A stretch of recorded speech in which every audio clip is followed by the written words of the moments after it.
आज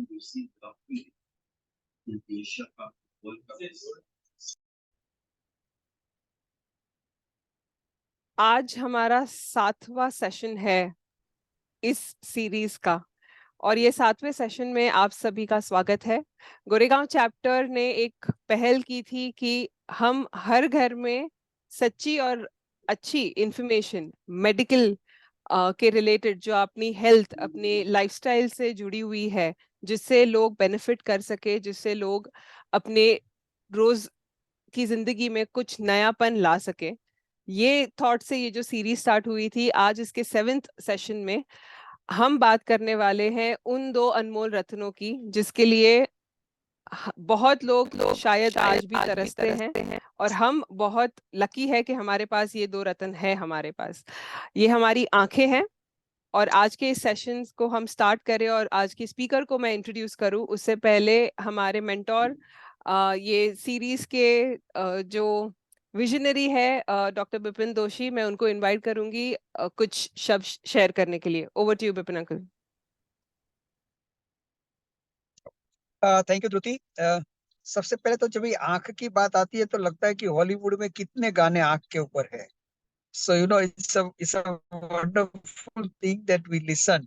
आज हमारे साथ डॉक्टर निमेश मेहता जुड़े हुए हैं, जो हमारे जीटो के पैटर्न मेंबर्स भी है। एक जाने माने आई स्पेशलिस्ट है।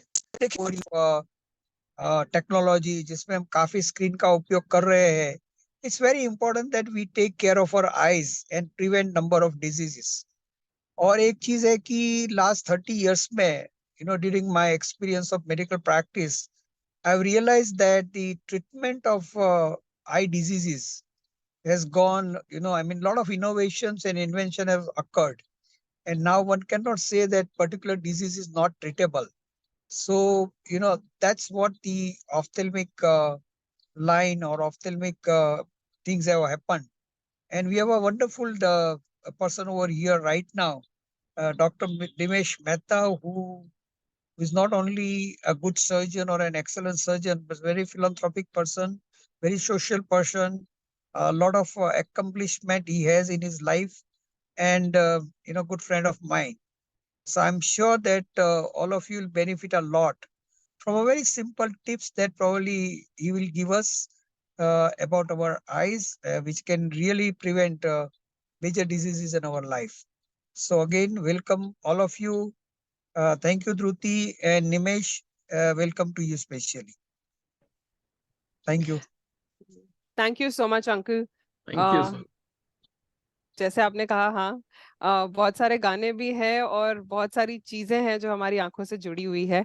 और आज इन्हीं के बारे में जानने के लिए मैं निमिष जी मेहता को इंट्रोड्यूस करना चाहती हूँ। Doctor Nimish Mehta, who is a medical director and chief consultant at Divya Drishti eye care centre.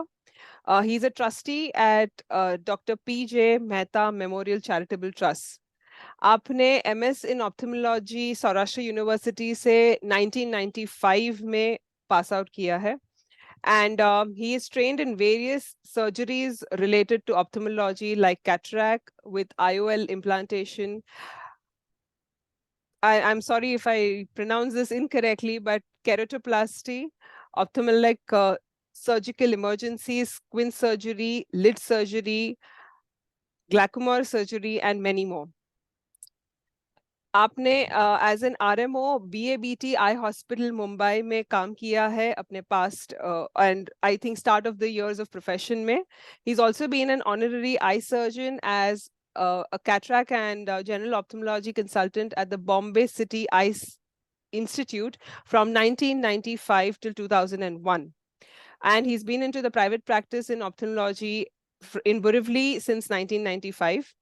Divya दृष्टि इनकी ब्रेन चाइल्ड है, इनके हृदय के बहुत करीब है और इन्होंने 2001 में ये स्टार्ट की थी. It's a proud moment to know that हमारे पास एक ऐसी हॉस्पिटल है मुंबई में that has an ISO certification and the first of its kind ISO certification of 9001-2000. paramount is patient safety and quality, and hence Divya Drishti Eye Care Center is now NABH certified also. With that, I present to you Dr. Nimish Mehta, जो हमें हमारी आंखों के बारे में कुछ नया बताएंगे, and I am sure at the end of the session हम बहुत कुछ लेके जाएंगे. पर उससे पहले दो बहुत इंपॉर्टेंट चीजें. एक, आपके कोई भी सवाल होंगे तो प्लीज चैट बॉक्स का इस्तेमाल कीजिएगा. सेशन निमिष जी का सेशन हो जाएगा, उसके बाद हम 1-to-1 निमिष जी से भी बात करेंगे on all your questions. And second, ये फर्स्ट टाइम हो रहा है, there is some interesting giveaway जो क्विज के फॉर्मेट में डॉक्टर मेहता ने रेडी किया है. ये क्विज खेली जाएगी during his session itself, so please be attentive. Maybe you can win something very interesting today. So over to you doctor Nimish. Yes, Jai Jinendra. Good evening, everyone. Am I audible, right? Completely. आप सिर्फ you can just move this to this full screen section, please. Okay. Yes, perfect. Yes. Thank you. त्योहारों के दिन चल रहे हैं. नवरात्रि अभी खत्म हुई, दशहरा खत्म हुआ, दीपावली और नया साल आने वाला है. तो इन त्योहारों के सीजन में आप सभी को हृदयपूर्वक सादर प्रणाम डॉक्टर निमेश मेहता का, और अच्छे दिनों की शुभकामनाओं के साथ आज का ये इंटरेक्टिव सेशन चालू करने की परवानगी चाहता हूं आप सब लोगों से.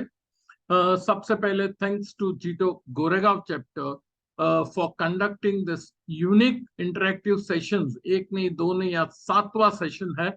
इसके लिए चेयरमैन संपतराज गहलोत जी का अभिवादन, चीफ सेक्रेटरी जितेंद्र तातिया जी का अभिवादन, and joint secretary Dhruti Mehta and पूरी टीम का तहे दिल से अभिवादन करता हूं.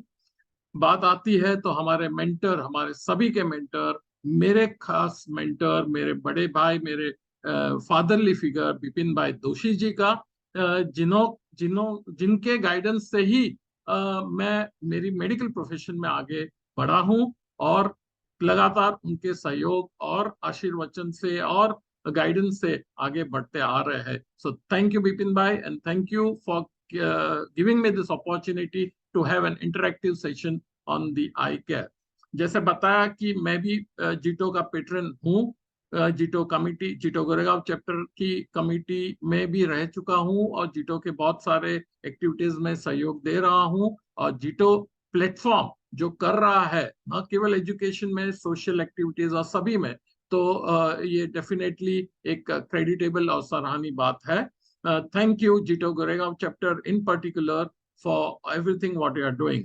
आज हम बात करने वाले हैं टिप्स ऑन आई केयर के लिए. सबसे पहले आप सभी का सुस्वागतम, गुड इवनिंग, एंड दृष्टि ही सृष्टि है.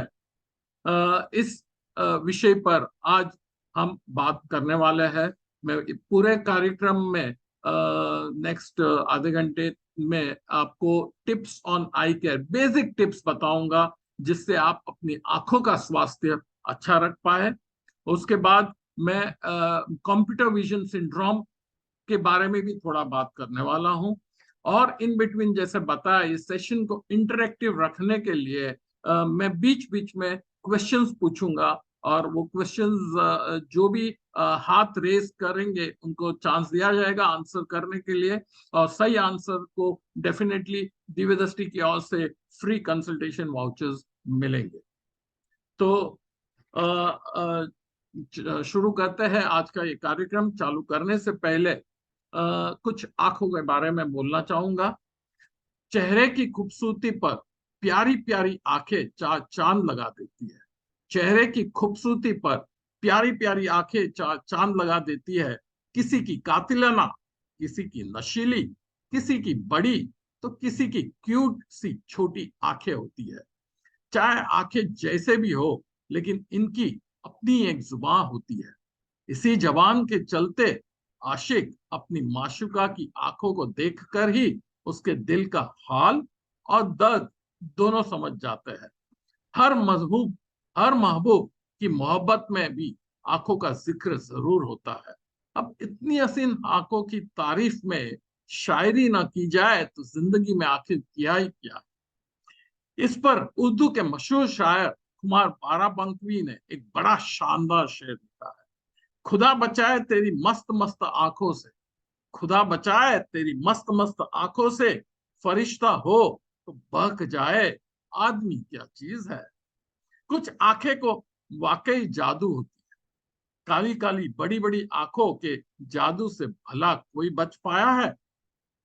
कुछ आंखों के आकर्षण इतना अधिक होता है कि हर कोई उनकी ओर खींचा चला आता है।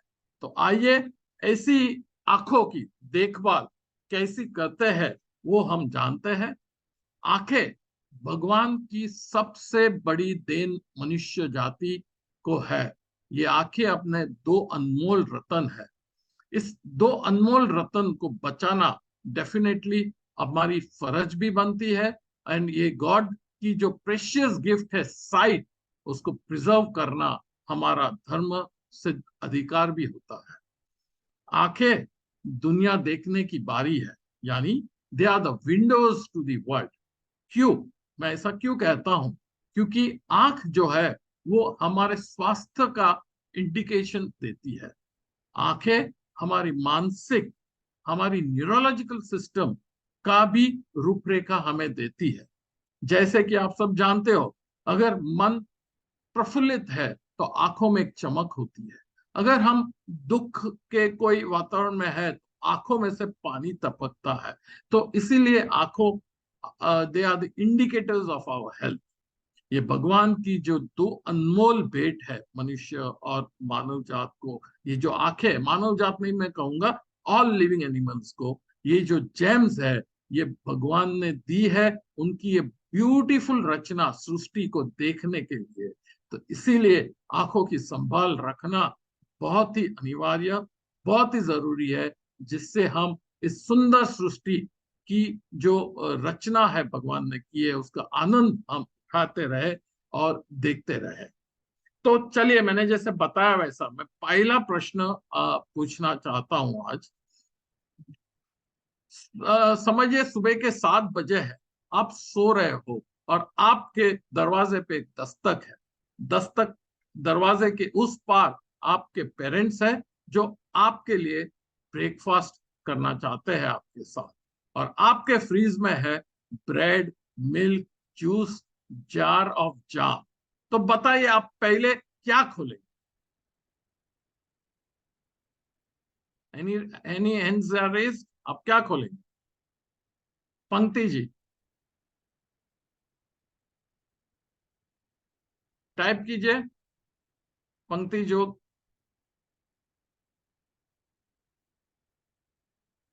क्या आंसर दिया द्रुति जी उन्होंने? आप क्या खोलेंगे पहला? Okay, milk, okay, eyes. Perfect, सही आंसर दिया है। आप पहले बेड पे है तो आंखें ही तो खोलेंगे। तो इनको पंक्ति जोग को जाएगा एक फ्री कंसल्टेशन वाउचर।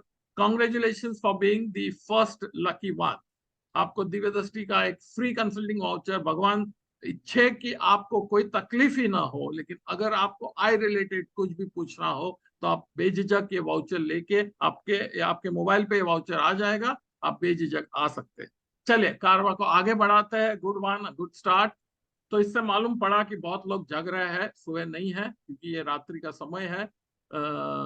तो गुड, ये एक्टिविटी चालू रखेंगे हम। तो चलिए आंखों की पहले समझते हैं कि आंखों में कॉमन कंप्लेंट्स जिसे हम सिम्टम्स कहते हैं वो किस तरह के होते हैं। पहला, ब्लड विजन यानी धुंधलापन। Second, halos around the light, यानी आप लाइट के आजू बाजू रंगी बेरंगी हेलोज दिखते हैं। लंबे का चेहरा या लंबे खड़ा हुआ कोई व्यक्ति या स्क्रीन पे कुछ धुंधला सा दिखना, बराबर नहीं दिखना। पढ़ते वक्त जो प्रिंट होती है वो पूरी धुंधली और फेडेड हो जाती है। डबल दिखना, एक ही चीज दो दो दिखनी। आप कुछ पढ़ रहे हो तो सेंटर का अल्फाबेट्स या वर्ड्स या पेरिफेरी के अल्फाबेट्स या वर्ड्स आपको दिखना बंद हो जाते हैं। कलर विजन जो होता है वो फेडेड हो जाते हैं, आप कलर्स प्रॉपरली दिख नहीं पाते हो। और आप चलते हो या स्टेयरकेस उतरते वक्त या चढ़ते वक्त आपको वो मिस हो जाता है, एक स्टेयर या कुछ रास्ते पे रखा गया पत्थर या कुछ, उसके ऊपर आप बम्प होते हो, आपको दिखता नहीं है। अंधेरे से उजाले में जाते हो या उजाले से अंधेरे में आते हो, जिसको लाइट एंड डार्क एडेप्टेशन बोलते हैं। नॉर्मली वो 1 से 2 सेकंड लगता है। किसी को लाइट में से डार्क में जाते हो या डार्क में से लाइट में आते हो तो वहां के एडेप्टेशन में चंद सेकंड लगते हैं। अगर वो पीरियड आपका प्रोलॉन्ग होता है, 5 से 6 सेकंड ज्यादा हो जाता है, तो उससे भी समझ में आता है कि आंख में कोई बीमारी है। जैसे दिवाली में हम फुलझड़ी फोड़ते हैं और स्पार्क्स होते हैं, तो ऐसे अगर स्पार्क्स दिखते हैं तो आंखों का प्रॉब्लम होता है। सडनली मच्छर जैसा उड़ने लगे विजन में, आपको दिखता है सही, लेकिन विजन में बीच में एक काला या सफेद मच्छर जैसा कोई फ्लोटिंग ऑब्जेक्ट्स दिखना लगे। ड्राइविंग करते हो तो सामने की हेडलाइट, गाड़ी की हेडलाइट पूरी फैली हुई दिखती है या सिग्नल की लाइट फैली हुई दिखती है। अचानक से एक या दोनों आंखों में पेन होता है और कंटिन्यूअस आंखों से पानी आता है। तो ये सब कॉमन कंप्लेन्स है जिसको हमें एड्रेस करना होता है। आइए हम कैसे आंखों की संभाल रखेंगे, ये मैं आपको बताऊंगा डिफरेंट एज ग्रुप्स के द्वारा। डिफरेंट एज ग्रुप्स में मैंने डिवाइड किया है। सबसे पहले हम न्यूबॉर्न बेबीज में क्या संभाल लेनी चाहिए। न्यूबॉर्न बेबीज का जो डिलीवरी प्रोसेस होता है, उसमें कभी कभार आंखों में इंफेक्शन होता है, तो न्यूबॉर्न बेबी को ही आंखों में से डिस्चार्ज आता है, पानी आता है, तो वो आपके डॉक्टर्स अगर ऑब्जर्व करते हैं, पीडियाट्रिक डॉक्टर, तो इमीडिएटली वो एंटीबायोटिक ड्रॉप्स आपको उनके लिए देंगे, तो वो डालना है। आंखों के न्यूबॉर्न बेबीज की आंखों को साफ रखना चाहिए। शुरुआत के दिनों में गर्म पानी में, ल्यूक वार्म वाटर, गर्म नहीं, ल्यूक वार्म वाटर में कॉटन या कोई अच्छा हैंकरचिफ निचोड़ के उससे साफ करनी चाहिए। बहुत बार न्यूबॉर्न बेबीज में कंटिन्यूअस वाटरिंग या डिस्चार्ज होता है, जिसे हम बोलते हैं डेक्रियोसिस्टाइटिस, यानी कि आंख और गले के बीच में एक ट्यूब होती है। नॉर्मली जैसे ही बच्चा बॉर्न होता है तो ट्यूब बन जाती है और आंख का पानी गले में जाता है, लेकिन वो ट्यूब कई बार प्रीमेच्योर बेबीज में या नॉर्मल बेबीज में भी वो ट्यूब इमीडिएट नहीं बनती है, थोड़ा टाइम लगता है।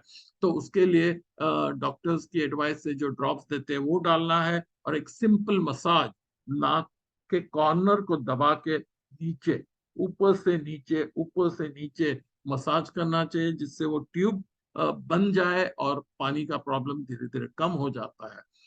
हम देखते हैं कि नवजात शिशुओं को हम रैप करके रखते हैं। इसका एक कारण है, साइंटिफिक कारण ये है कि बच्चे लोगों में रिफ्लेक्सेस एकदम अच्छे नहीं होते हैं, तो कभी कभार खुद की हाथ की उंगली आंख में लग जाती है, हाथों की उंगलियां आंखों में लगती है, तो उसे प्रिवेंट करना इंपॉर्टेंट होता है।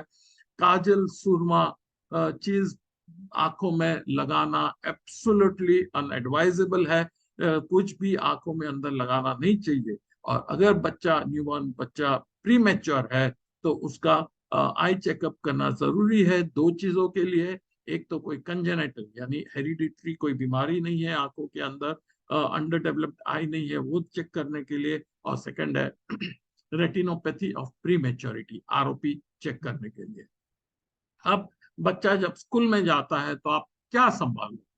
बच्चा स्कूल में होता है तब उसकी लोकल हाइजीन, आंखों की लोकल हाइजीन प्रॉपर होनी चाहिए। उसके लिए उसको रनिंग टैप वाटर से दिन में 2 से 3 टाइम, मेनली जब घर पे आता है स्कूल से खेल के पढ़ के, या शाम को जब नीचे फील्ड में खेल के आता है, तो रनिंग टैप वाटर से आंखों को धोनी चाहिए। बच्चों में डैंड्रफ या पेट में वर्म्स का बहुत कॉमन होता है बच्चों में, तो उसके वजह से आंखों में एलर्जिक कंजंक्टिवाइटिस होता है, तो वो प्रिवेंट करने के लिए वर्म्स के लिए डीवर्मिंग ट्रीटमेंट या डैंड्रफ के लिए ट्रीटमेंट लेनी चाहिए। डाइट, हेल्दी डाइट तो सभी धर्मों में भी लिखा हुआ है और साइंटिफिकली भी इसका इम्पोर्टेंस है ही। रेगुलर बैलेंस डाइट इंपॉर्टेंट होता है, और आंखों के लिए खास तो विटामिन ए रिच डाइट, यानी आपको विटामिन ए कहाँ पर मिलेगा? Carrots, papayas, mangoes, green leafy vegetables and citrus fruits. Spicy, devitalised junk food को अवॉइड करना है। पहले टीवी और अब मोबाइल या लैपटॉप या पाम टॉप का कहा जाता है कि एक मैनियक क्रेज है, लेकिन आज के दौर में डेफिनेटली इसके बिना हमारा ग्रोथ भी नहीं होता है। तो टीवी, डिजिटल गैजेट्स रखना जरूरी है, लेकिन उसका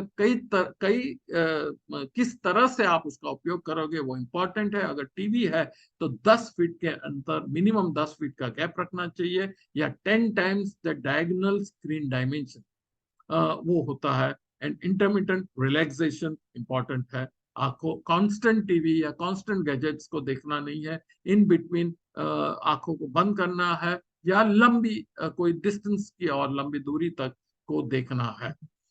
रीडिंग हैबिट्स जो होता है वो नेचुरल लाइट्स में ही पढ़ना चाहिए। रीडिंग के लिए 12 से 15 इंच यानी 1 से 1.5 फीट के अंतर्गत वो रीडिंग, 1 फीट के अंतर में वो रखना चाहिए। बैठे ही ऑलवेज पढ़ना है, सिटिंग पोस्चर लेना है, और ऐसे पढ़ना है जैसे लाइट किताब के ऊपर पड़े और न कि सामने से या सीधी आंख के ऊपर आए। लाइट रीडिंग मटेरियल के ऊपर आनी चाहिए। ग्रीन कलर कहा जाता है कि आंखों के लिए बहुत ही अच्छा है, तो ग्रीन कलर को गेज करने दिन में 2 से 3 मिनट तक देखा करे, ग्रीनरी को देखे तो ज्यादा अच्छा है। पीरियोडिकली आई चेकअप का इम्पोर्टेंस हर एज में रहता है। मेनली बच्चों में इस चीज के लिए होता है कि बच्चों में रिफ्रैक्टिव एरर यानी कि चश्मे का नंबर एक आंख में या दोनों आंखों में हो सकता है, तो दो आंखों का चेकअप करना इम्पोर्टेंट है। एम्ब्लायोपिया या जिसे सुस्त आई कहते हैं, लेजी आई कहते हैं, वो यंग एज में ही डिटेक्ट होता है, और यंग एज में डिटेक्ट होने से सही ट्रीटमेंट भी वही यंग एज में होती है। अगर आप मिस करते हो ये एम्ब्लायोपिया या लेजी आई, तो 13-14 साल की एज के बाद पूरी जिंदगी बच्चे की एक आंख लेजी रहती है। और उसके ट्रीटमेंट अगर यंग एज में आप डिटेक्ट करते हो तो ट्रीटमेंट बहुत ही सिंपल है। ऑक्लूजन एक्सरसाइजेज है, अभी डिजिटल एक्सरसाइजेज है, वो आप करते हो तो उसका विजन एनहेंस होता है। और कंजेनाइटल जन्म से जो बीमारी होती है जिसमें कंजेनाइटल मोतिया भी आता है, बच्चों में भी मोतिया होता है जिसे हम कंजेनाइटल कैटरेक्ट कहते हैं। रेटिनाइटिस पिगमेंटोसा होता है, नाइट ब्लाइंडनेस बोलते हैं, पलक का भार ढल जाता है, उसे टोसिस बोलते हैं, और डेवलपमेंटल डिफेक्ट्स होते हैं। तो ये सब चीज का चेकअप करना जरूरी होता है सही टाइम पे। बच्चा जब खेलता है बाहर जाके या घर पे भी खेलते हैं, तो प्रोजेक्टाइल टॉयज यानी कि वो पिलेट्स, गन्स, बो एरो जैसी चीजों से खेलना अवॉइड करना चाहिए। और जब भी बच्चे खेलते हो तब एज पेरेंट्स अपने को ध्यान रखना चाहिए कि कोई पॉइंटेड ऑब्जेक्ट से खुद को हानि ना हो और वो जिसके साथ खेलता है उसको भी हानि ना हो, इसलिए पॉइंटेड ऑब्जेक्ट से खेलना एडवाइजेबल नहीं है। और बच्चों को सही तरह से सिखाइए कि पेन, पेंसिल या पॉइंटेड ऑब्जेक्ट्स कैसे पकड़ना है जिससे वो दूसरे को हार्म ना कर सके। तो टाइम है अभी एक सेकंड क्वेश्चन के लिए, और क्वेश्चन है मैंने अभी बताया कि carrots are good for eyes, लेकिन आप कैसे जान सकते हो कि कैरेट्स सही में आंखों के लिए गुड है? कोई एग्जांपल दे सकते हो आप? How do you know carrots are good for your eyes?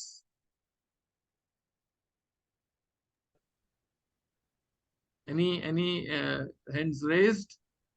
No, nothing on the chat too. Okay, it's just a Okay, we have Dr. Sudarshan. Let's try and see. yes. I'm sending you a request to unmute Dr. Sudarshan, if you can unmute yourself.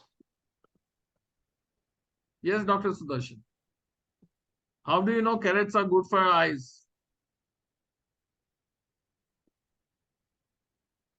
चलिए आगे बढ़ाता हूँ। I think is not been able to unmute. Well, इसका answer है, हम सब जानते हैं कि रैबिट्स को कैरेट्स बहुत पसंद है। तो क्या आपने कभी रैबिट को चश्मा पहनते हुए देखा है? In other words, on lighter note, carrots are definitely good for the eyes. आगे बढ़ते हैं। एडल्ट्स में कैसे संभाल लेंगे? कंप्यूटर यूज एज है, कंप्यूटर स्क्रीन देखना हर आदमी के लिए ये अनिवार्य हो गया है। तो आप कैसे देखेंगे computer? Computer screen 1 arms length होना चाहिए, एक हाथ की दूराई पर कंप्यूटर का स्क्रीन होना चाहिए। आजकल के गैजेट्स पे एंटी रिफ्लेक्टिव स्क्रीन आता ही है। अगर ओल्ड गैजेट यूज कर रहे हो तो एक add on anti reflective screen आप लगा सकते हो। स्क्रीन का ब्राइटनेस जो होता है वो मिनिमम रखना चाहिए, ना कि एकदम ब्राइट। रूम की लाइट्स ऑन होनी चाहिए, मोबाइल हो कंप्यूटर हो, रूम लाइट्स ऑन रखनी चाहिए।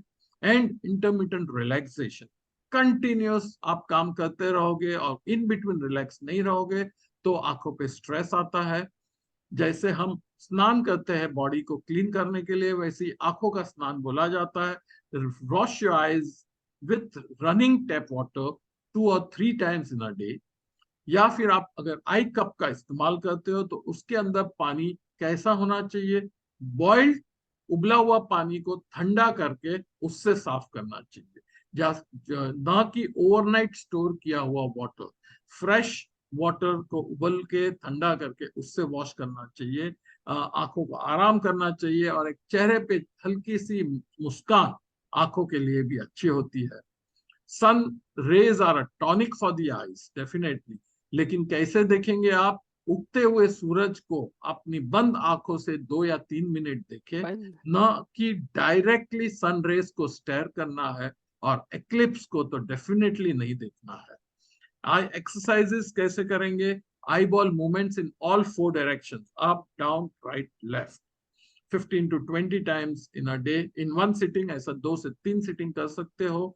कन्वर्जेंस एक्सरसाइज, जिनके आंखों के मसल्स वीक होते हैं, उससे हेडेक होता है, तो वो मसल्स जो 2 आंख अलाइन स्ट्रेट होती है वो नजदीक के लिए अंदर जानी चाहिए, वो नहीं जाती है, जिसको हम कन्वर्जेंस इनसफिशिएंसी कहते हैं। तो उसकी एक्सरसाइज के लिए कोई भी पॉइंटेड पेन पेंसिल 1 फीट के अंतर पर रखिए, उसको टिप को देखिए, वो टिप को पेन पेंसिल को नजदीक लाइए, जैसे ही वो टिप धुंधली या डबल दिखे, concentrate to make it clear या वन। फिर वापस पीछे लेके जाइए, वापस नजदीक लाइए 15 से 20 बार।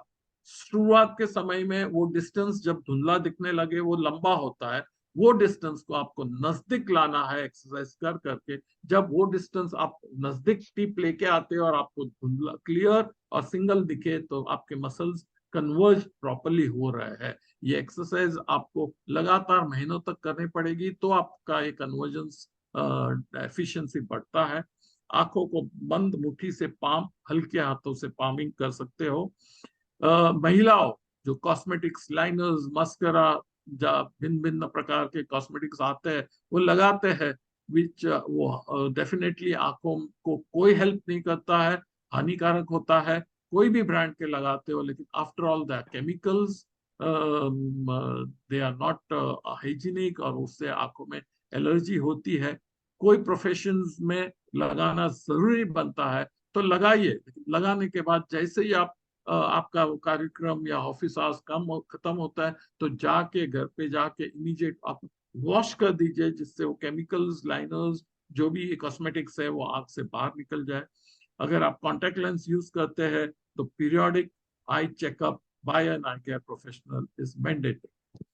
आंखों की इंजुरी प्रिवेंट करनी है मेनली, जिसको प्रोफेशन में ऐसे काम होता है जिससे गैजेट्स यूज करने होते हैं, पॉइंटेड चीज यूज करनी होती है, तो उसके लिए प्रोटेक्शन इज वेरी इंपॉर्टेंट। और उसके लिए ऑल द टाइम एक प्रोटेक्टिव आई ग्लासेस आप पहन के रखते हैं, जिससे अगर एक्सीडेंट भी हुआ तो आंखों को डायरेक्टली हानिकारक नहीं होता है। स्विमिंग आप कर रहे हो तो स्विमिंग गॉगल्स पहनना जरूरी है, क्योंकि स्विमिंग पूल के अंदर जो पानी होता है उसमें क्लोरीन होता है, और क्लोरीन से आंखों में एलर्जी होती है। एलर्जी से आंख लाल होती है, इचिंग होता है, कांस्टेंट वाटरिंग होता है, तो उसे प्रिवेंट करने के लिए स्विमिंग गॉगल्स मैंडेटरी होता है। फायरवर्क्स या गाड़ी रिपेयरिंग करते हो तब सावधानी बरतिए, गॉगल्स पहनिए।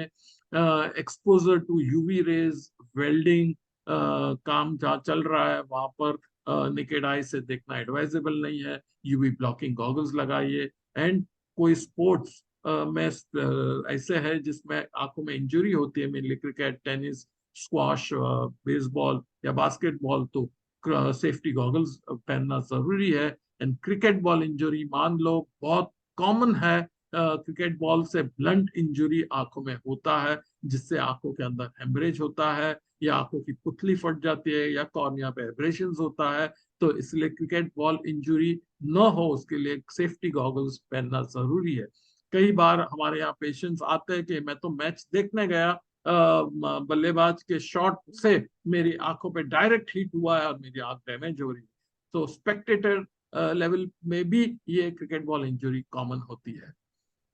ओल्ड एज जैसे हम वो आते हैं तो ओल्ड एज के अंदर भी डाइट का इंपॉर्टेंस रहता है। Diet low in sugar, fat and salt होना चाहिए, रिच इन एंटीऑक्सीडेंट्स होना चाहिए, यानी कि आपको वो एंटीऑक्सीडेंट्स मिलता है कैरोटीनॉइड से, ascorbic acid, vitamin E, zinc, selenium, और एंटीऑक्सीडेंट्स के विटामिन के टेबलेट्स भी आते हैं, वो लेना जरूरी रहता है। आंखों की after the age of 40-45 periodic checkup करना जरूरी है। खास करके 4 से 5 मेजर आंखों की बीमारी है, जिसमें कैटरैक्ट या मोतियाबिंद, ग्लोकोमा या काचबिंद, मैक्युलर डिजनरेशन यानी पर्दे में का डिजनरेशन होना, और डायबिटिक पेशेंट्स में diabetic retinopathy, eye soothing drops as advised by a doctor डालना चाहिए। घर में जब काम करते हो तो बहुत बार जो वॉशरूम क्लीन करने का, यूटेंसिल्स क्लीन करने के जो केमिकल के नोजल्स होते हैं, वो अचानक से दबाया और नोजल आंख के सामने होता है तो केमिकल पूरा आंख में जाता है। तो उससे बचना चाहिए। डिटर्जेंट्स हो या हार्ड केमिकल्स हो, वो आंखों में जाके आंखों को कॉर्नियल इंजुरी या कॉर्नियल बर्न्स करता है। और कोई भी केमिकल्स यूज करने से पहले आंख को प्रॉपरली वॉश कीजिए, क्योंकि आंख में भी, हाथों में भी अगर वो केमिकल लग जाता है, वो हाथों से आंख आप मलते हो तो केमिकल्स आंख में जाता है। और गॉगल्स का महत्व हर एज में हर लोगों के लिए इम्पोर्टेंट है। प्रोटेक्टिव गॉगल्स पहनना जरूरी होता है। वर्कशॉप्स होता है उसमें भी प्रोटेक्टिव गॉगल्स इसलिए पहनना है क्योंकि ज्यादातर हम देखते हैं वेल्डिंग या ग्राइंडिंग होता है, वहां पर वो चिप्स उड़ के आंखों में जाती है। तो उससे बचना है, केमिकल इंजुरी से बचना है, और मैकेनिकल इंजुरी लगे नहीं आंखों में डायरेक्टली, तो उसके लिए भी गॉगल्स पहन के रहना चाहिए। जनरली ये थी एज वाइज, लेकिन जनरल टिप्स अगर मैं बताना चाहूँ तो आंखों को हेल्दी या स्वस्थ अच्छा रखने के लिए आंखों को रिलैक्स होना चाहिए। Closed eyes, intermittent closed eyes करके रिलैक्स होना चाहिए, पामिंग करना चाहिए। अगर आप 40 के ऊपर हो तो रीडिंग के लिए 40 के बाद का जो नंबर आता है, रीडिंग नंबर्स जिसको बोलते हैं, प्रेस बायोपिया बोलते हैं, वो चश्मा एज के हिसाब से नंबर्स होता है, वो पहनना चाहिए। और वो पीरियोडिक चेक करना चाहिए 2 साल में एक बार, जिससे वो रीडिंग नंबर्स एड ऑन करना चाहिए। सन या वेल्डिंग को डायरेक्टली देखना नहीं है, आंखों को जोर से मसलना नहीं है, रब नहीं करना है, और सोते वक्त ब्राइट लाइट में सोना नहीं है। Sleeping in dim illumination gives perfect relaxation to your eyes and to your brain as well. Avoid late nights, have a regular balanced diet। आंखों में कोई भी दवाई विदाउट डॉक्टर्स या मेडिकल एडवाइस नहीं लेनी चाहिए। खास करके आजकल ये फैशन है ओटीसी प्रोडक्ट्स, केमिस्ट के जाके मुझे आंख आई है, self diagnosis and self treatment जो कहते हैं, हानिकारक होता है। आपको एक सिंपल उसका उदाहरण बता दूं तो एक मॉलिक्यूल है दवाई आई ड्रॉप्स का, जिसमें एग्जाम्पल मैं आपको बताता हूँ, मॉजी आई ड्रॉप्स जो एक एंटीबायोटिक ड्रॉप्स है, और इसी नाम से मॉजी डी आई ड्रॉप्स आता है, मॉजी के बाद डी लिखा होता है, उसके अंदर स्टेरॉइड्स आता है। दोनों के रोल अलग अलग होते हैं। बैक्टीरियल कंजंक्टिवाइटिस में मॉजी डाला जाता है, वायरल कंजंक्टिवाइटिस में मॉजी डी डाला जाता है। अभी आपको वायरल कंजंक्टिवाइटिस है या बैक्टीरियल कंजंक्टिवाइटिस है, वो आपके आई सर्जन देख के ही बता सकते हैं। और ओवर द काउंटर जो ड्रॉप मिलता है उसको सेम ही लगता है कि ये मॉजी या मॉजी डी एक ही है, आप कोई भी डाल सकते हो। मेहरबानी करके ऐसा मत कीजिए, दोनों में वास्ट डिफरेंस होता है। ऐसे बहुत सारे मॉलिक्यूल्स है जिसके नाम सेम है लेकिन इंडिकेशन अलग अलग होता है। नेक्स्ट, आंखों को रनिंग टैप वाटर, आंख खोल के आंखों को रनिंग टैप वाटर से धोइए। और एक्लिप्स ग्रहण, कोई भी तरह का ग्रहण आपकी नेकेड आईज या कोई लाइट कलर गॉगल्स से नहीं देखना है। डायरेक्टली एक्लिप्स को देखना हानिकारक है। वो आंख के रेटिना में रहा एक मेन पॉइंट जिसको मैक्यूला बोलते हैं, मैक्यूला में होल क्रिएट करता है, जिसकी आपको कल्पना इमीडिएट नहीं होती है, वो हफ्तों महीने के बाद वो होल डेवलप होता है। इसलिए एक्लिप्स को देखना एडवाइजेबल नहीं है। और आंखों में वो चमक लाने के लिए विटामिन ए रिच डाइट वो आपको मिलेगा कैरेट्स, पपैयाज, कोई भी ऑरेंज कलर्ड फ्रूट्स में। आंखों को धोना है हर रोज सुबह में और दिन में 2-3 टाइम। डार्क सर्कल्स जो होता है बहुत कॉमन है, तो उसकी ट्रीटमेंट के लिए बेसिक जो है वो आप cotton soaked in Luke warm milk for 15 minutes, आंख के अंदर नहीं डालना है, आंख के ऊपर वो लेप लगाना है 15 minute every day. gentle massaging with good whitening cream also is sufficient. Avoid fatigue due to bad indigestion. पेट में कब्जी की बीमारी की वजह से आंखों में फटीग आता है। बहुत ही तनावफुल लाइफ जीने से आंखों में फटीग आता है। रात आंखों बॉडी को पूरी नींद नहीं मिलती है, रात को सोते नहीं हो, उससे होता है। और शरीर में और कोई भी प्रकार की बीमारी, डायबिटीज, ब्लड प्रेशर, आर्थराइटिस, ये सब चीज से आंखों पे उसकी हानिकारक इफेक्ट होती है। आप अगर आंखों में इंजुरी होती है तो क्या करोगे? अगर आपको एक पंच लगता है, ब्लो लगता है, तो बर्फ का सेक is the best first aid I would say. और डेफिनेटली इसके बाद डॉक्टर को दिखाना है। अगर कोई पार्टिकल जाता है, आप टू व्हीलर चलाते हो या ट्रेन में ट्रैवल करते हो और उड़ के एक फॉरेन पार्टिकल जाता है, तो रब मत कीजिए, इमीडिएटली आप वॉशरूम में जाके कॉपियस रनिंग टैप वाटर से आंख को धोइए, जिससे अगर वो सुपरफिशियल है तो फॉरेन पार्टिकल निकल जाएगा। अगर डीप है, डैमेज है, पेन है, तो एक लाइट बैंडेज लगा के आपके डॉक्टर के पास जाइए। अगर कोई इंजुरी होता है, कोई कट होता है, तो पानी नहीं डालना है, तभी उसको लाइट बैंडेज लगाना है। और कुछ भी लगा हो तो उसको आप निकालना नहीं है, आप ऐसे ही बैंडेज लगा के डॉक्टर के पास जा सकते हो। तो अब टाइम है तीसरे क्वेश्चन का। आप सभी को मालूम है कि आंख में रहा एक रेटिना, वो रेटिना सामने रही कोई जो भी चीज रेटिना पे इमेज होता है और वो दिखता है। जैसे कैमरा के अंदर रील रहती थी, जो कैमरा क्लिक करते हो तो रील पे उसका इमेज होता है, तो वैसे ही आंखों के रेटिना पे हम जो सामने रही चीज का इमेज होता है। तो इमेज कैसा होता है? Virtual and inverted, B real and inverted, C real and erect, या D virtual and erect. Erect यानी सेम। बोलिए। So we had Shilpa ji who answered on the chat first. किसी ने कहीं Yes. पे रिस्पॉन्ड किया, उन्होंने वर्चुअल एंड इन्वर्टेड बोला है। And Virtual. we have somebody who said real and inverted also, Nilesh Ji Gada. Yes, the correct answer is real and inverted. तो जिन्होंने वो रियल एंड इन्वर्टेड बोला है, ऑब्वियसली रियल इमेज होता है and inverted होता है। तो आप पूछोगे इन्वर्टेड क्यों? इन्वर्टेड ही होता है, लेकिन हाउ ब्रेन इज ट्रेन्ड कि वो रिवर्स इमेज, इन्वर्टेड इमेज को सीधा इंटरप्रेट करता है। रेटिना में इमेज उसका इन्वर्टेड होता है, लेकिन रेटिना से ब्रेन जो विजुअल सेंटर रहता है ऑप्टिक नर्व से कनेक्टेड रहता है, तो वो फिर ब्रेन तक जब पहुंचता है तो ब्रेन उसको स्ट्रेट इंटरप्रेट करता है। गुड, करेक्ट आंसर जो सेकंड उन्होंने दिया है, तो उनको भी एक वाउचर भेज दीजिए बाद में। चलिए अभी पीरियोडिक आई चेकअप कब करेंगे? कहते हैं ना, stitch in time saves knife. और आई चेकअप करना या बॉडी चेकअप करना इंपॉर्टेंट रहता है। तो हम क्यों करना चाहिए? हमें रिफ्रैक्टिव एरर के लिए आंखों में सबसे पहला ये चश्मा, चश्मे का नंबर, चश्मा एक ऐसा गैजेट है जिससे हमें दिखना लगता है। अगर हम कम दिखता है चश्मे के नंबर की वजह से, तो चश्मे के नंबर के चेकअप के लिए जाना जरूरी होता है। ग्लोकोमा मैंने बताया, ऐसा काज बिंदु, ये चीज इनिशियल स्टेजेस में पेशेंट को पता नहीं होता है कि उसे ग्लोकोमा है। मेनली फैमिली हिस्ट्री जिसमें होती है, उनको glaucoma checkup after the age of 40 करना होता है। डायबिटीज और ब्लड प्रेशर में रेटिनोपैथी होता है, diabetic retinopathy and hypertensive retinopathy.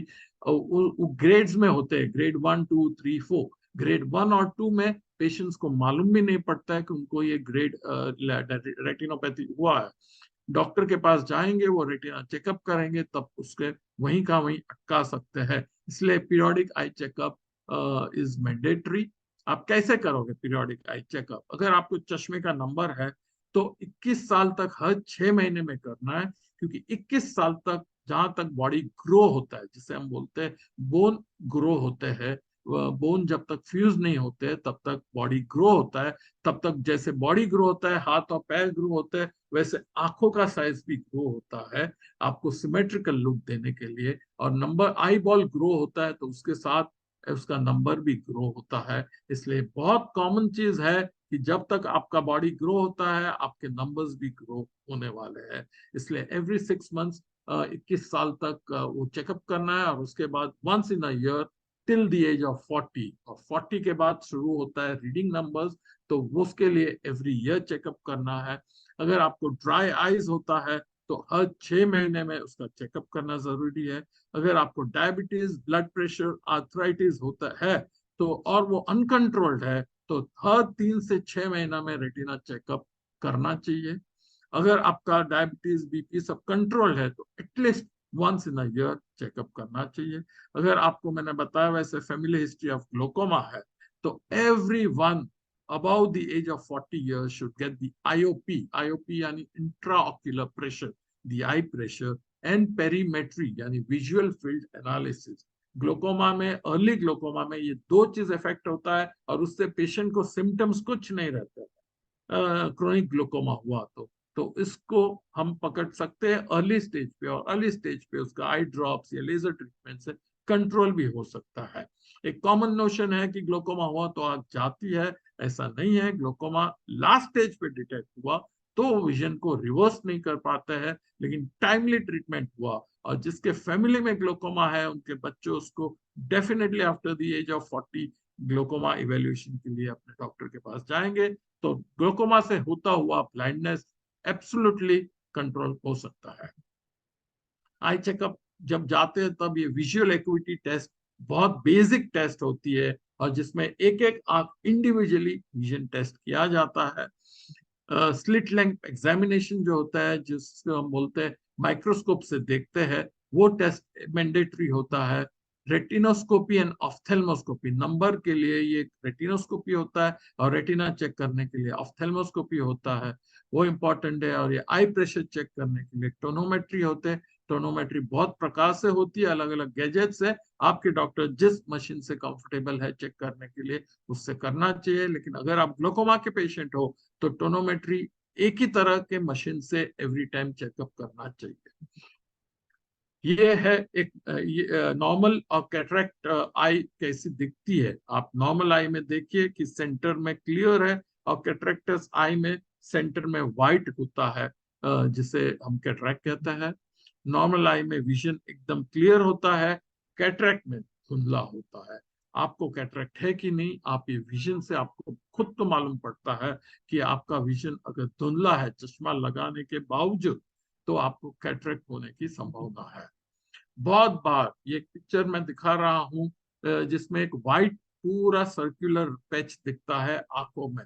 बहुत बार लोगों इसे मिस्टेक करते हैं और इसे कैटरेक्ट बोलते हैं। ये कैटरेक्ट नहीं है, जो साइड में है वो पूरा उसको आर्कस सिनाइलिस बोलते हैं। ये एक एज रिलेटेड डिफेक्ट होता है, इससे विजन पे कोई इफेक्ट नहीं होता है, ये पेरीफेरी में रहता है, विजुअल एक्सिस में नहीं आता है। इसलिए प्लीज इसको मिस्टेक मत कीजिए कैटरेक्ट समझकर, इसको बोलते हैं आर्कस सिनाइलिस। तो टाइम है प्रश्न का अभी, और प्रश्न है आपके स्क्रीन पर।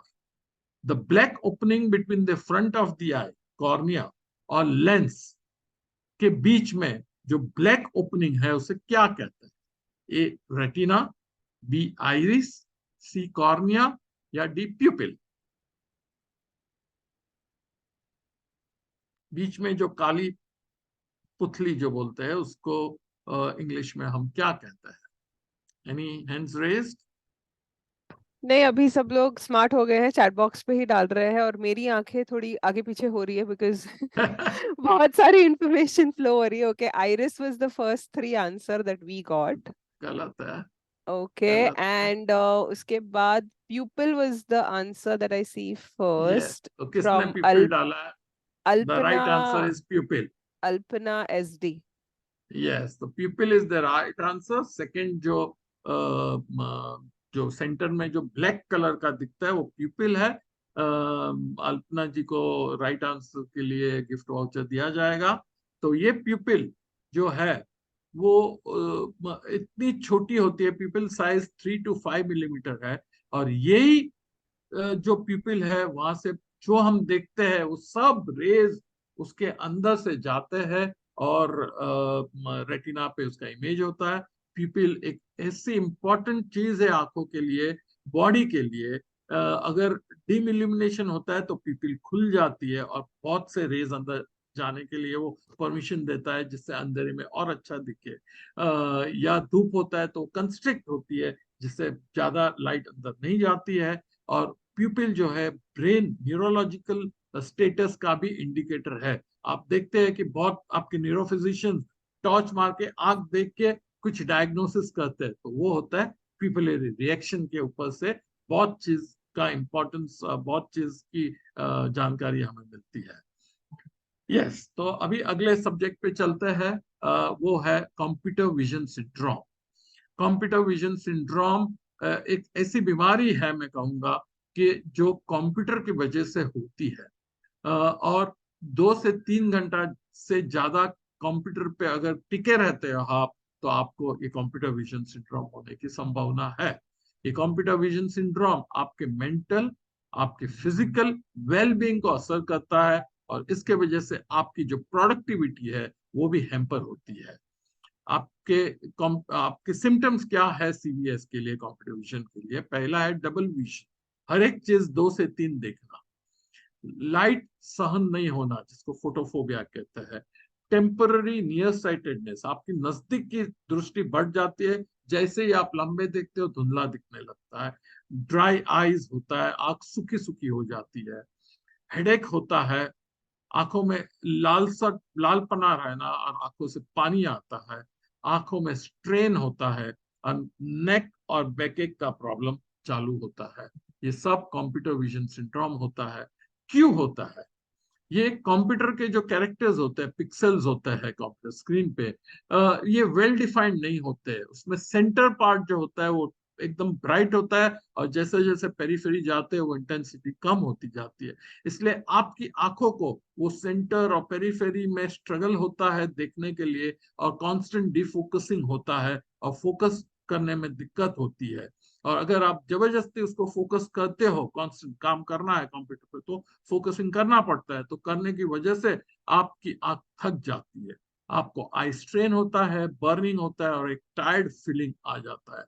आप एक 5 किलो का बकेट या कोई चीज एक हाथ से आप 1 मिनट के लिए उठाइए, तो आपको वो हाथ पे प्रेशर आएगा कि नहीं?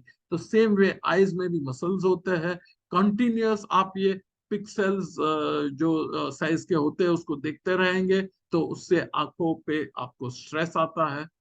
दूसरा, ये कंटिन्यूअस फिक्स पोस्चर रहता है। कंप्यूटर में बैठे तो आप एक रिजिड हो जाते हो, राइगर मोर्टिस टाइप का फीलिंग आता है, आप हिलते ही नहीं।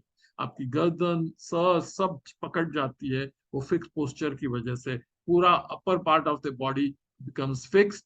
कांस्टेंट नजदीक का वो देखने से आपको, मैंने पहले बताया वैसे, कन्वर्जेंस इनसफिशिएंसी हो जाती है, कन्वर्जेंस फटिगनेस हो जाता है। आई मसल्स को हिलने का चांस नहीं मिलता है, इसलिए वो वीक हो जाते हैं। और चश्मे का नंबर होने के बावजूद आप नहीं लगाते और कंप्यूटर पे काम करते हो, तो उससे नंबर्स भी बढ़ता है, फटिगनेस भी बढ़ता है, और ये कंप्यूटर विजन सिंड्रोम होता है। आपको उसके वजह से आपको हर इमेज की क्लैरिटी कम होते जाती है, धुंधलापन बढ़ता है। दूसरा होता है कंप्यूटर से रिफ्लेक्शन जो आता है, उससे ग्लेयर होता है।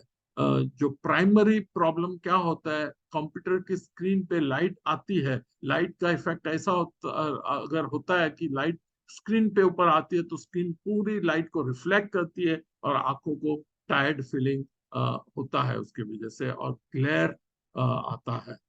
और नेक्स्ट इंपॉर्टेंट है ब्लिंकिंग। भगवान ने जो आंख दी है उसके ऊपर आईलिड्स दिए हैं। Eyelids are shutter to our windows. जैसे मैंने पहले बताया, eyes are the windows to the world. तो बारी को शटर होते हैं कि नहीं? तो ऐसे हमारी आंखों में ये आईलिड शटिंग का काम करते हैं, हमें पीरियोडिकली इसको ब्लिंक करना है, खोल बंद करना है। नॉर्मली अगर एक बंदा है वो 1 मिनट में 15 बार आंख को खोल बंद करता है, लेकिन वो 15 बार करने से आंख अच्छी रहती है, लेकिन कंप्यूटर पे काम करने में इतने मशगूल हो जाते हैं कि वो 15 से 5 टाइम मुश्किल से 1 मिनट में 5 ही बार वो ब्लिंक कर सकता है कंप्यूटर स्क्रीन को स्टेयर करते करते। तो ब्लिंकिंग इंपॉर्टेंट होता है आंखों को रिलैक्स करने के लिए। एंड सेकंड होता है जो आंख के ऊपर एक टीयर फिल्म होती है, जो मैं बार बार बोलता था ड्राइनेस ड्राइनेस, तो वो टीयर फिल्म इवेपोरेट हो जाता है ब्लिंक ना होने की वजह से, ड्राई हो जाती है और वो ड्राइनेस की वजह से फटीग होता है। तो टीयर फिल्म को रिफ्रेश करने के लिए भी ब्लिंकिंग जरूरी होता है। और ये absence of adequate blinking makes your I dry, irritated, और उसके वजह से और बहुत सारे स्ट्रेस, टेंशन, हेडेक सब कुछ होता है।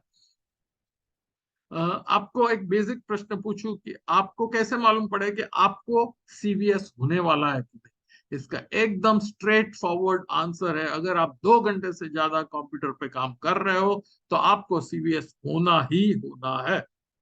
तो और ये चीज आप अवॉइड कर नहीं सकते हो कि आजकल कंप्यूटर के बिना लाइफ डिफिकल्ट होती है। तो आप क्या करो? सबसे पहले तो examination by an ophthalmologist is mandatory. Apart from this some basic steps are blink more often. मैंने बताया कि आईलिड का काम है ब्लिंकिंग, तो ब्लिंक मोर ऑफन। और क्या रूल है? एक रूल ऑफ 2020 हमारे में कहा जाता है, 2020 यानी नॉर्मल विजन। तो ये रूल भी 2020 है। हर 20 मिनट में 20 सेकंड तक आंख क्लोज करना है और हर 20 मिनट में 20 टाइम तक आंख को ब्लिंक करना है। इससे इजी अगर आपको याद करना है तो कंप्यूटर पे काम करते वक्त जितनी बार आप एंटर की दबाते हो उतनी टाइम, उतनी बार आपको आपकी पलक ब्लिंक करनी है। आपका कंप्यूटर का हाइट कैसे होना चाहिए? तो आपका स्क्रीन ऐसे होना चाहिए कि आपका centre of the computer screen आप is about 20 degree below your eye level. यानी आप 20 डिग्री में देखोगे तो centre of the computer screen होना चाहिए। ये position is the ideal most position while watching your computer. Same thing applies with mobile and always in a sitting posture. Screen distance कितना होना चाहिए? आर्म्स लेंथ, एक आर्म की दूरी पर होना चाहिए। वो सेम चीज मोबाइल के लिए भी, लैपटॉप के लिए भी अप्लाई होता है। Air, fresh air condition room में आजकल रहते हो तो एयर कंडीशनिंग पोजिशनिंग भी ऐसी होनी चाहिए कि वो डायरेक्टली आपके आंखों पे ना आए। डायरेक्टली एयर कंडीशन का ब्लोअर आपकी आंखों में के सामने आने से आपको ड्राइनेस होता है। सेम थिंग आप जब गाड़ी भी चला रहे हो तो एसी का ब्लोअर आपकी आंख से ऑपोजिट डायरेक्शन में रखना चाहिए। ग्लेयर कम करने के light positioning is very important. Light, Windows light अगर होती है, विंडोज की नेचुरल लाइट या आर्टिफिशियल लाइट का पोजीशन कैसा होना चाहिए? ऐसा नहीं होना चाहिए कि वो लाइट सीधी कंप्यूटर स्क्रीन पे आए या सीधी आंख पे आए, साइड पे से आनी चाहिए। इसलिए आपके विंडोज के भी पोजीशन ऐसे होने चाहिए कि लाइट साइड से आए, फ्रेश एयर अगर आती है तो साइड से आए, ना डायरेक्टली आंखों पे या ना डायरेक्टली मॉनिटर पे आना चाहिए। और इंटरमिटेंट वर्किंग का जो रूल है कि हर 30 मिनट में 5 मिनट का ब्रेक। बोलने के लिए कॉफी ब्रेक बोलते हैं लेकिन इतना टाइम नहीं होता है, तो आंखों को बंद करके या डिस्टेंस कोई भी चीज पे देखना चाहिए। तो intermittent relaxation is very very important. और ड्राइनेस हुए या स्टेन हुए तो उसके लिए बेसिक लुब्रिकेटिंग आई ड्रॉप्स, ये ड्रॉप्स बहुत सेफ होते हैं। ये आंखों को मॉइस्चराइज करने के लिए ड्रॉप्स मिलते हैं। और लॉन्ग वर्किंग आवर्स अगर कंप्यूटर में रहता है, ये ड्राइविंग रहता है, तो लुब्रिकेटिंग ड्रॉप्स डालना उचित है। इससे आंखों को सूदिंग इफेक्ट मिलता है, इरिटेशन, रेडनेस वगैरह निकल जाता है।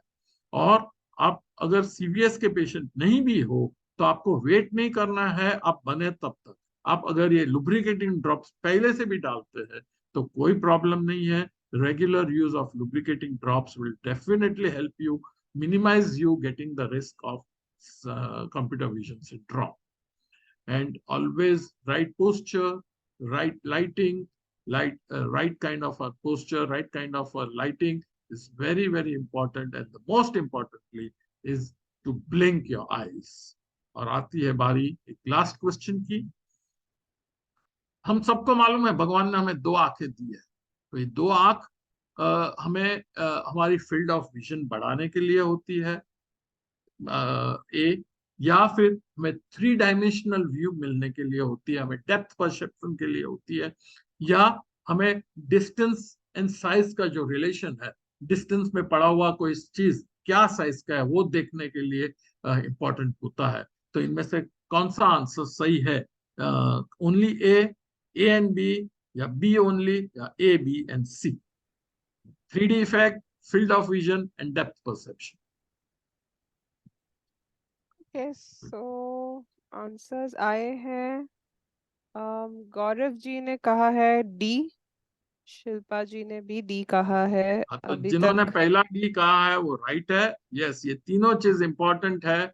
गौरव जी 2 आंख मिली है इसीलिए ये तीनों चीज कर पाते हैं, या ये 3 चीज होनी चाहिए इसलिए भगवान ने हमें 2 आंख दी है। तो जिन्होंने डी बोला है पहले वो सही बोला है, ये तीनों चीज इंपॉर्टेंट है। 2 आंख की वजह से ये हो सकता है। Congratulations to all the winners.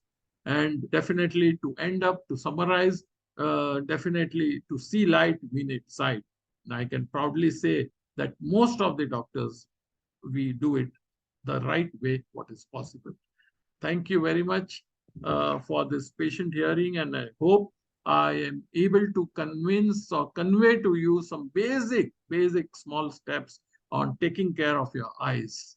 If there are any questions, I'm open to answer that. Someone can take up the questions. I can see some 76 questions. 76 questions. Okay, no, I don't get 76 questions in the chat though. Yeah. The couple of questions that have come in. Yeah, you can take a few of them. Yes. So, what is the treatment for a lazy eye? That was one thing that was commonly asked. Yes. See, lazy eye, as I said, एक आंख सुस्त होती है उसे lazy कहते हैं। तो बच्चों में ये डायग्नोसिस नहीं होता है। ये लेजी आई अगेन हेरिडिटरी होता है, इसलिए जिन पेरेंट्स को लेजी आई है उनको अपने बच्चों को लेजी आई डायग्नोसिस करने के लिए डॉक्टर के पास लेके जाना चाहिए। अभी लेजी आई एक आंख से कम दिखना से लेजी कहते हैं। उसकी सिंपल सी exercise up to the age of 15 है पैचिंग। जो आंख सही है उसको बंद करके रखना है, दिन में 2 से 3 घंटे उसके पैचेस आते हैं, ऑक्लूडर्स आते हैं, वो पैच करके ये आंख से उसको कोई भी स्ट्रेनियस एक्टिविटी, तभी आप जानबूझ के उसको मोबाइल, टीवी, पढ़ना, लिखना देना है, जिससे वो 3 घंटे तक लगातार एक आंख के रेटिना पे प्रेशर आता है और वो मोटिवेट होता है वो आंख से देखने के लिए। ये एक्सरसाइज कम से कम 6-8 महीने तक करनी होती है। ये बेसिक एक्सरसाइज है, और अभी आजकल कंप्यूटर पे वो एक्सरसाइज आती है जिसको हम एम्ब्लियोपिक एक्सरसाइज बाइनॉक्स करके आती है, वो एक्सरसाइज बताते हैं। लेकिन ये राइट टाइम पे करना एडवाइजेबल है, as young as 5 till the age of 15 या 16। एक और सवाल जो आया है is related to salt farming. So there are people who are working with salt farming communities, and जब सॉल्ट में काम करते हैं तो एक ग्लेयर, एक रिफ्लेक्शन आता है सॉल्ट पैन्स में, जिसकी वजह से आंखों में इरिटेशन, रेडनेस वगैरह बहुत बढ़ रहा है। सो in spite of using goggles, if this is still happening, is there any kind of other suggestions that you would be able to provide? दो चीज इंपॉर्टेंट है। गॉगल्स तो एक आपने बताया ऐसा। सेकंड, जैसे ही आप घर पे आप पहुंचते हो या ऑफिस से बाहर आई मीन कहीं पे भी आप पहुंचते हो, वॉश कर देना। अब वॉश जैसे ही कर दोगे तो वो सब ड्राइनेस जो होता है वो कम हो जाएगा और आंख का पानी का लेयर वापस आ जाएगा, तो इरिटेशन कम होता है। और लुब्रिकेटिंग आई ड्रॉप्स इसमें बहुत फायदे कारक होता है। Thank you so much. Is doing laser treatments for eye advisable? There are many kinds of laser treatment. आप किस लेजर ट्रीटमेंट की बात करते हो? अगर कॉमनली आस्क क्वेश्चन ये होता है कि ये नंबर उतारने का लेजर ट्रीटमेंट आता है, यस, जिसको हम रिफ्रैक्टिव सर्जरीज कहते हैं, रिफ्रैक्टिव लेजर प्रोसीजर्स कहते हैं, और आजकल जो कहते हैं उसे हम लेसिक कहते हैं। लेसिक में भी बहुत सारे एडवांसेस आए हैं, smile technique, femto LASIK. Yes, एकदम सही है, लेकिन वो करने के लिए सबसे पहले आपके नंबर स्टेडी होने चाहिए। तो वो कभी स्टेडी होते हैं, मैंने बताया 18 से 21 की एज में वो नंबर स्टेडी होते हैं। एक बार नंबर स्टेडी होता है, उसके बाद वो 100% कर सकते हैं। अपर लिमिट कोई नहीं है। सिर्फ 40 के बाद रीडिंग नंबर्स आता है, तो 2 प्रकार के नंबर होते हैं, तो उसमें से फिर कोई भी एक प्रकार का नंबर निकलता है, तो वो कर सकते हैं। लेकिन करने से पहले proper evaluation is must. Laser या लेसिक जो बोलते हैं is a cosmetic surgery.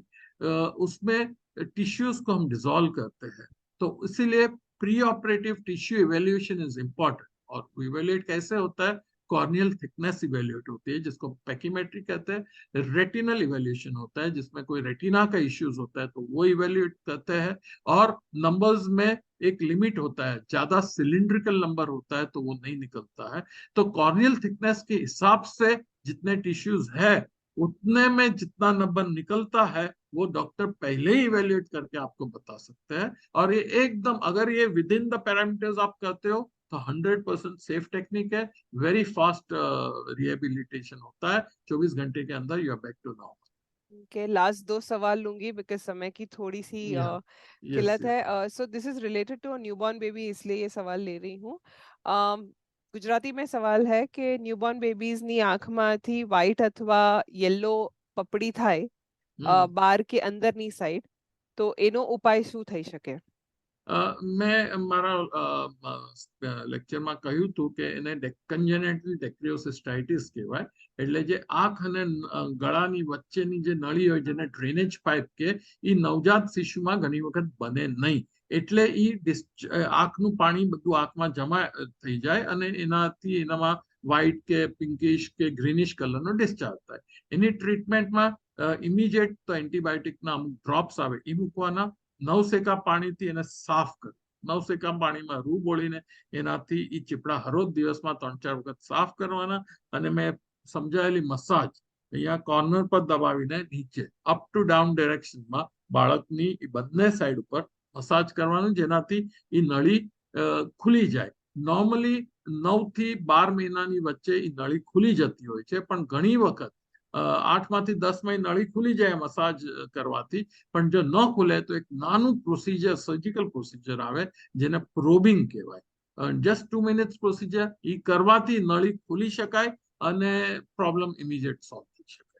Okay, and the last question is के इंस्टाग्राम पे आजकल बहुत सारे वीडियोस आ रहे हैं which says that you should not use goggles while going out in the sun because it affects the eye.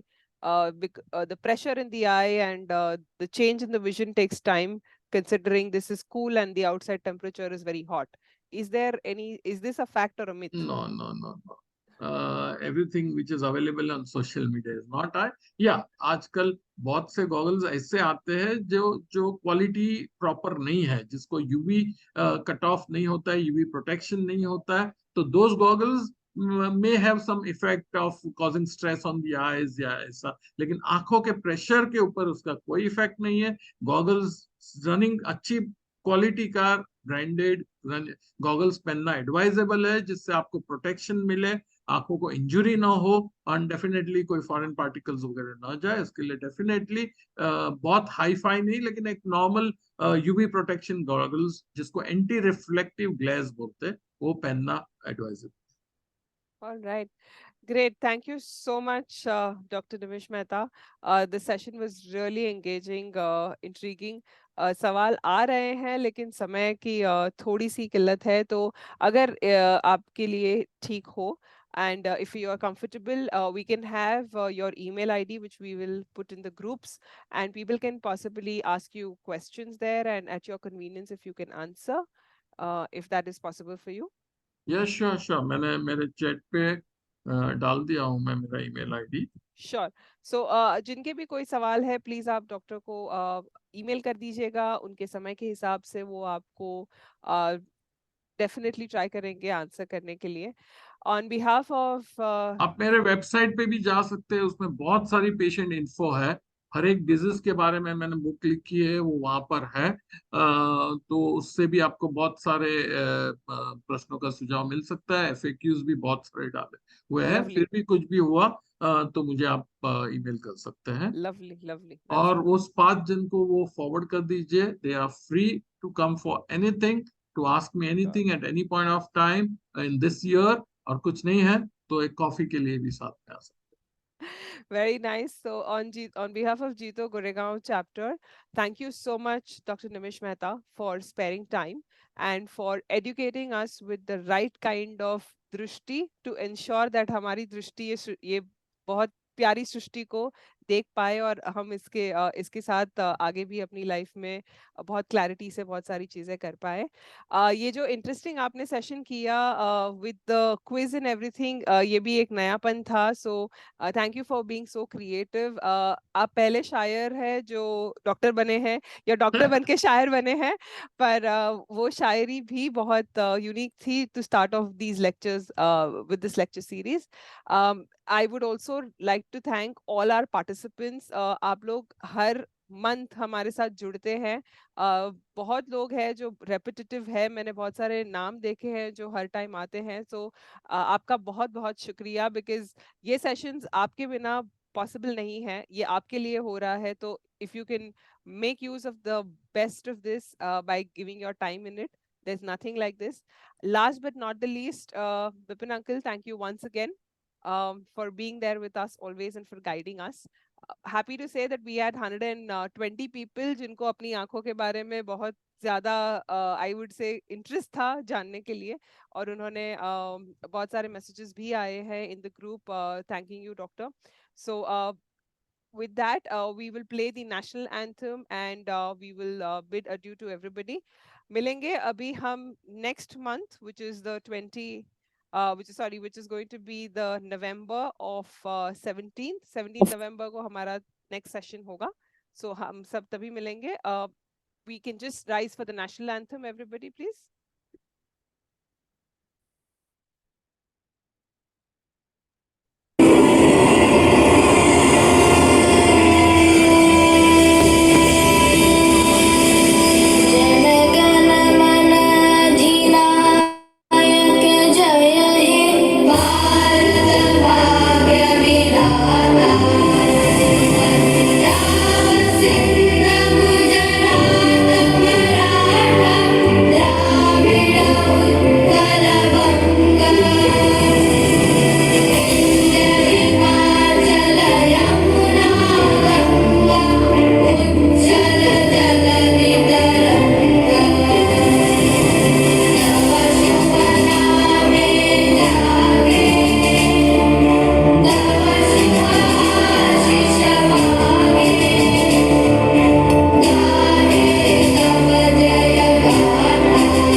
If you can just wait for a minute, आप सब exit कर सकते हैं। सिर्फ जो विनर्स है, आप सभी के नंबर्स मेरे पास आए नहीं है, सिर्फ पंक्ति जी और नीलेश जी के ही आए थे numbers.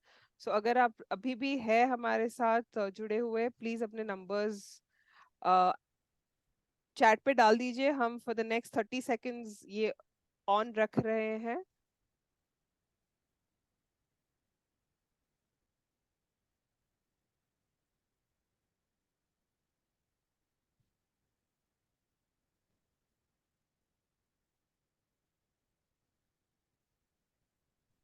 Thank you Gaurav ji, आपने अपना नंबर दे दिया, so will be able to send it to you.